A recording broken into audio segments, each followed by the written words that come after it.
Hai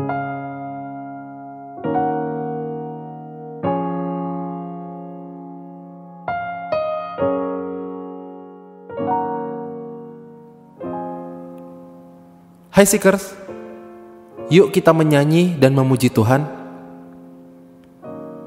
Terjemahan asli dari Mazmur pasal 100 ayat 2 berkata, "Layanilah Tuhan dengan sukacita, datanglah ke hadapannya dengan sorak-sorai."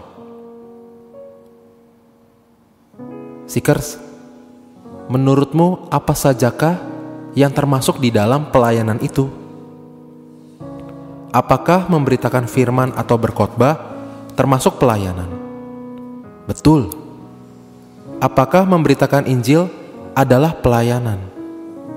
Ya. Apakah menjenguk saudara-saudara seiman itu termasuk pelayanan? Ya, itu juga termasuk. Apakah mengatur kursi juga termasuk pelayanan? Ya, tentu saja. Apakah membersihkan tempat ibadah itu adalah pelayanan? Ya, itu juga termasuk pelayanan. Seekers, bagaimana dengan sorak-sorai? Menurutmu, bisakah menyanyi dianggap sebagai pelayanan?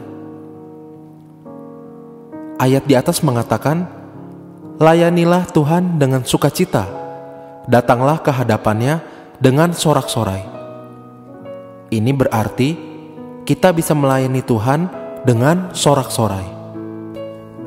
Dalam 1 Korintus pasal 14 ayat 26, Rasul Paulus menganjurkan supaya tiap-tiap orang mempersembahkan mazmur ketika sedang berkumpul. Hal pertama yang disebutkan oleh Rasul Paulus adalah mazmur. Ini berarti kita bisa melayani Tuhan dan datang ke hadapannya dengan mazmur, karena mazmur adalah fungsi pertama dalam ibadah-ibadah gereja. Mazmur pasal 100 ayat 4 berkata, "Masuklah melalui pintu gerbangnya dengan nyanyian syukur, ke dalam pelatarannya dengan puji-pujian. Bersyukurlah kepadanya dan pujilah namanya." Seekers, itu berarti kita bisa melayani Tuhan dengan menyanyi. Dulu aku berpikir pelayanan itu hanya mencakup berkhotbah atau memberitakan Injil. Ternyata menyanyi dan bermazmur juga termasuk salah satu bentuk pelayanan yang amat penting.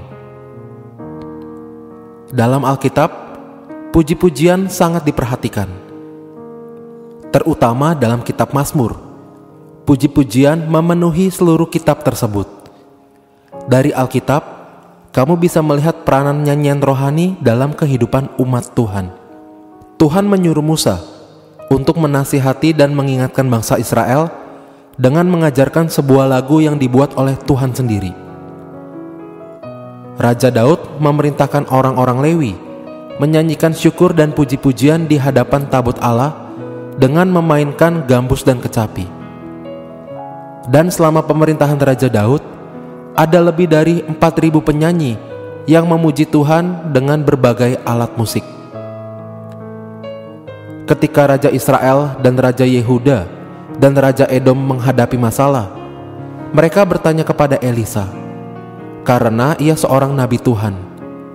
Saat itu Elisa berkata, "Jemputlah bagiku seorang pemetik kecapi." Pada waktu pemetik kecapi itu bermain kecapi, maka kekuasaan Tuhan meliputi Nabi Elisa, sehingga ia bisa menyampaikan petunjuk dari Tuhan kepada ketiga raja tersebut.